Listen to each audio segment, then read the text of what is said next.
Scout's only 11 months old, so we have only been out in the bush 3 times. Once he was on lead the whole time because he was still only about 6 months old.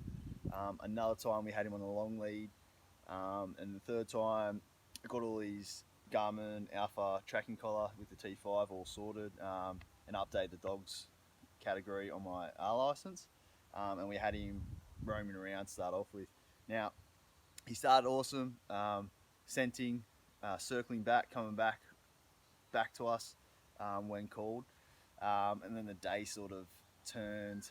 The excitement sort of got a bit too much for him. He saw a few deer. We even saw an echidna, which he took a little excitement in, and we had to sort of hold him back from it.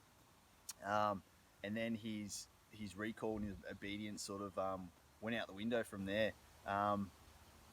Without trying to turn into a negative experience, and always try and correct him because he was moving off and not holding on point with those animals. I actually just used a long line and the same method of putting it around his waist. It's only about 5 meters. I think I'm going to probably extend it to about 7 to 10. But same thing as sort of explained in the last little section, that when he created tension, it gives him a bit of discomfort and he sort of holds back. It was also another way for me to correct him if he was starting to move away, holding on point. It also kept him around us. Now, on our last trip, it got all too much for Scout and myself. Mainly myself, trying to run after him when he nicked off and the rest of it. So the second day hunting, I left my rifle behind, and probably would have been a smarter idea to just focus on his training while I was out there. But I was with my father, and he took the rifle, and I concentrated on Scout the second day. He was much better, a lot easier to keep control of when trying to have a rifle in your shoulder and a long line walking through the bush. And we came up over this sort of ridge with the hill on the side of us, and as we sort of popped out this side, Scout was scenting, and we weren't quite sure whether it was some roos because we'd seen some recently up on the hill that sort of ducked off over into the bush. But little did we know, there was two deer as soon as we came up the top there staring at us, and they nicked off because we weren't obviously prepared.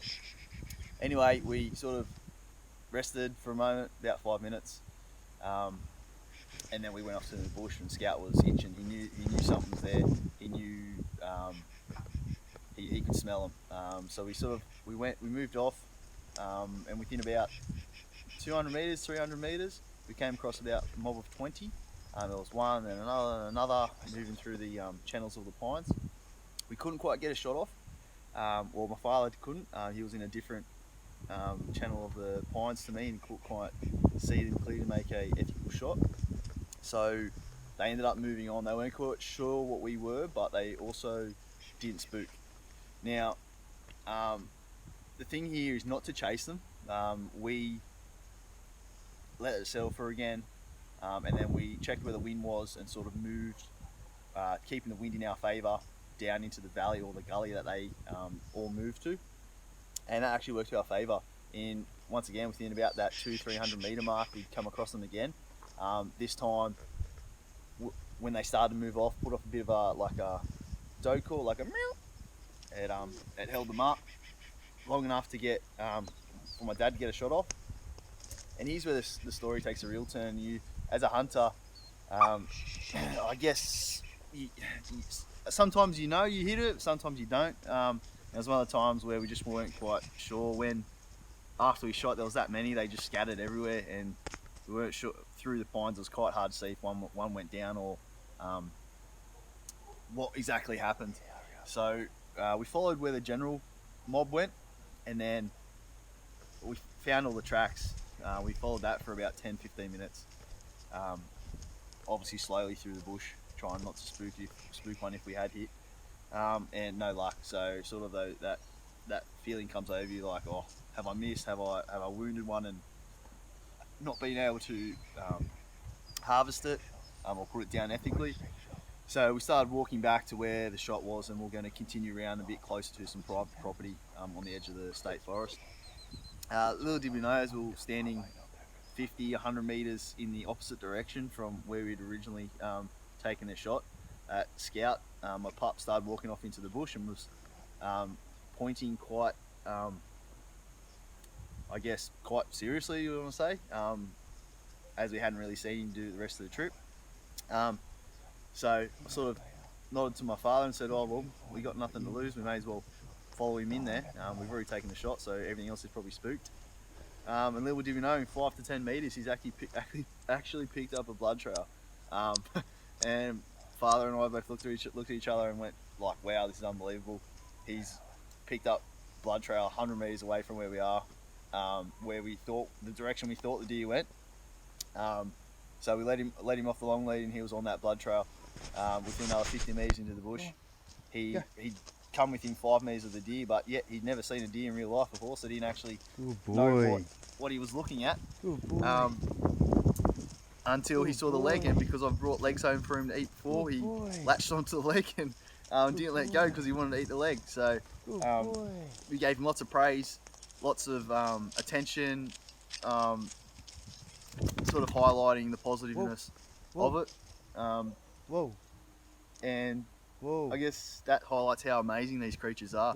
But the training is essential. Like, you can't just take a dog out there and hope it's going to point, listen, not run off, not spook animals. So you really have to work with them. As I'm finding, this is the first time training a deer dog or a dog to point, and I'm finding the journey fun but incredibly stressful and frustrating at times. But in the end, he's still our family dog. So it's great with the kids, great with everyone else. But he's just a big, awkward lump. Anyway, so then we was up to, we sort of strung the deer up and we're cleaning it out. His excitement didn't really stop there.